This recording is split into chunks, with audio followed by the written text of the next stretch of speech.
আসসালামু আলাইকুম। আজকে আমি আমার পরিবারে ঘটে যাওয়া একটা কথা, ঘটনার কথা বলতে চাই, যেটা হচ্ছে বোলার মানুষের চিকিৎসা বিষয়ের যেই অবনতি, যেই দুরবস্থা, যেই সমস্যা, এই সমস্যার কথা মানে সবার সাথে কইতে চাই আর কি। আমি বোলা থেকে আসি। বোলায় আমার বাড়ি, বোলা সদরে। আপনার সদরের 5 নং বাপ্তার 3 নং ওয়ার্ডে আমার বাড়ি। অনেকে হয়তো চিনবেন। ওই জায়গায় আমার পরিবারের মেজো কাকা, উনি আমার, আমরা বোলার মানুষ জ্যাঠা বলে, তো উনি আমার মেজো জ্যাঠা। তো দাদার পরে একটা দুইটা সন্তান থাকে না, যে সন্তানটা ফ্যামিলির জন্য সবচেয়ে বেশি কিছু করে, তো ওইটা হচ্ছে আমার মেজো কাকা। তো এই মেজো কাকা জীবনে অনেক পরিশ্রম করছে, আর আল্লাহ তালা ওনারে সবকিছু ঠিকঠাকও করে দিছে। ভালো বলায় ব্যবসা বাণিজ্য আছে, ছিল। তো মেজো কাকা জীবনের শেষ সময়গুলিতে যখন অসুস্থ হয়ে গেছে, প্রায় অসুস্থ, তখনও উনি ওনার সিমেন্টের ব্যবসায় ঠিকঠাক মতো যাইতো আইতো। টাকা পয়সা ছিল আলহামদুলিল্লাহ। এখনো তার পরিবার অনেক ভালো আছে, ছেলে সন্তান অনেক ভালো আছে। তো অসুস্থ হয়ে গেছে একদিন, তো ভোলা সদর হাসপাতালে নেওয়া হয়েছে।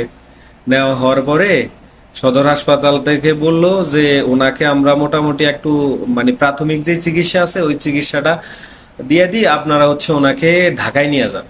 তখন রাত্র প্রায় 8টা, 7টা, সাড়ে 7টা, 8টা বাজে। তো লাস্ট যেই লঞ্চ ভোলা থেকে যায়, ওই লঞ্চও তখন চলে গেছে।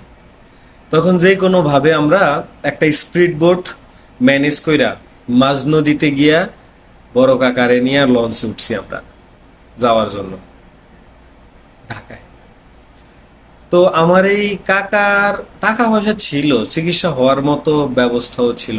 কারণ আল্লাহ হায়াত মৌত মানুষের কখন নিয়ে যায় এটা একেবারে ভিন্ন বিষয়। কিন্তু যখন আপনার কাছে মনে করেন কোনো ব্যাপারে চেষ্টা করার মতো অবস্থান আছে, কিন্তু কিছু সুবিধার কারণে, কিছু অসুবিধার কারণে আপনি ওই আহ, চেষ্টাটা করতে পারলেন না, কি মনে হয় নিজেরে সান্ত্বনা দিতে পারবেন, নিজেরে বুঝ দিতে পারবেন যে আমি এই কারণে পারি নাই? এটা কি বলতে পারবেন? আমার তো মনে হয় পারবেন না। তো যাই হোক, বড় কাকারে নিয়ে লঞ্চে উঠলো। উঠার পরে তারপরে বড় কাকা লঞ্চেই আপনার ফজরের নামাজ পড়ছে, একটু সুস্থ হইছে, ফজরের নামাজ পড়ছে, ফজরের নামাজ পইরা টইরা একটু রেস্ট নেওয়ার লেগে শুইছে। এখনো লঞ্চ ঘাটে যায় নাই, ঢাকা সদর ঘাটে যায় নাই। এই শোয়ার মধ্যে বড় কাকা মারা গেছে, মেজো কাকা মারা গেছে। তারপরও হসপিটাল নেওয়া হয়েছে। হসপিটাল নেওয়ার পরে হসপিটাল থেকে বলে দিছে যে আপনারা বাবা মারা গেছে। লঞ্চে মারা গেছে বলতে লঞ্চের তেল মানে নামছে আরে মারা গেছে, ঠিক আছে। লঞ্চের তেল নাইমা ঘাটে ওই টাইমে আপনার ফইরা গেছে, ফইরা মারা গেছে। এখন যদি ভোলা বরিশালের যে সেতু, মূল পয়েন্টে আসে, ভোলা বরিশালের যে সেতু, এই সেতুটা যদি তখন থাকতো, তাহলে তো 12-13 ঘন্টা লঞ্চের মধ্যে বড় কাকার মেজো কাকার থাকা লাগতো না। 3-4 ঘন্টা, 5 ঘন্টা, বড় জোর 6 ঘন্টা অন্তত হাসপাতালে তো যাওয়া যাইতো। এটা আমার পরিবারের সাথে ঘটছে। আমরা এই যোগাযোগ ব্যবস্থার কারণে আমরা আমাদের একজন সদস্যের, পরিবারের বড় সদস্য যে সর্বোচ্চ লেভেলের পরিবারের জন্য করছে, ওই মানুষটার প্রপার দেখাশোনা করতে পারিনি। এখন ব্রিজ কি বোলার মানুষের পরিবারের পক্ষে করা সম্ভব? ভোলা বরিশাল একটা সেতু, সরকার অনেক এক্সকিউজ দেয়, নদীর এই সেই ইলিশ মাছ, কিন্তু প্রত্যেকটা পরিবারের যে কর্মক্ষম ছেলেটা, ওই ছেলেটা যদি এই যোগাযোগ ব্যবস্থার কারণে মারা যায়, একটা ছেলে যে ছেলেটারে দিয়ে সংসার চলে, ওই ছেলেটা যদি এই যোগাযোগের কারণে মারা যায়, তাইলে কেমন হয়? বলার প্রত্যেকটা মানুষ যোগাযোগের কারণে ভালো চিকিৎসা নিতে পারে না।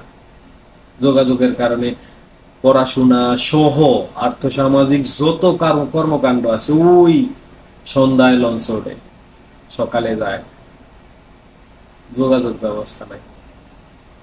এখন ভোলার যেই দাবি, ভোলার মানুষের যে দাবি, এই দাবি হচ্ছে ভোলা বরিশাল সেতু। বিগত 54 বছরের ইতিহাসে ভোলা যতদিন জেলা হইছে ততদিন থেকে শুরু করে আজকের যেই ভোলা, ভোলায় যেই গ্যাস উত্তোলন সহ যা কিছু আছে সবকিছু ভোলার মানুষ ন্যাশনাল লেভেলে কন্ট্রিবিউট করতে আছে। ভোলার গ্যাস দিয়ে বিদ্যুৎ, ভোলার গ্যাস সাপ্লাই চলতেছে না। ভোলায় অনেক বড় বড় শিল্প কারখানা হইতাছে, যেমন শেলটেকের মতো একটা বড় প্রতিষ্ঠান ভোলায় আছে, কার্যক্রম তাদের ফুলফিল চলতেছে। সরকারের একটু সুদৃষ্টি থাকলে, যোগাযোগ ব্যবস্থাটা একটু সুদৃষ্টি দিলেই ভোলা হইতে পারে বাংলাদেশের অন্যতম বড় শিল্পনগরী হইতে পারে। সর্বোচ্চ জ্বালানি আছে ভোলায়। ভোলা হইতে পারে ইন্ডিয়ার বেঙ্গালুর, ইন্ডিয়ার সর্বোচ্চ হাইটেক সিটি, এটা বলা হইতে পারে। ভোলাতে এই পরিমাণ সম্পদ আছে, সরকারের শুধু একটু সুদৃষ্টি দরকার। বিশেষ করে ভোলার মানুষের স্বাস্থ্য সেবার ক্ষেত্রে যেই বৈষম্যতার শিকার ভোলার মানুষ হয়, ওইটা আমার মনে হয় বাংলাদেশের কোনো জেলার মানুষ হয় না। ভাই, আমার ভোলা জেলায় সময় সময় অনেক বড় বড় নেতারা আসছে, এর মধ্যে যারা ন্যাশনাল লেভেলে সার্ভ করছে ভোলা সদর উপজেলা থেকে, সদর এক আসন থেকে তোফায়েল আহমেদ, মোশারেফ হোসেন শাহজাহান, আন্দালিব রহমান পার্থের মতো নেতারা আমাদের ভোলার। একটা ব্রিজ দরকার ভাই, ভোলার মানুষের প্রাণের দাবি, বাংলাদেশ সরকারের কাছে প্রাণের দাবি, একটা ব্রিজ দরকার।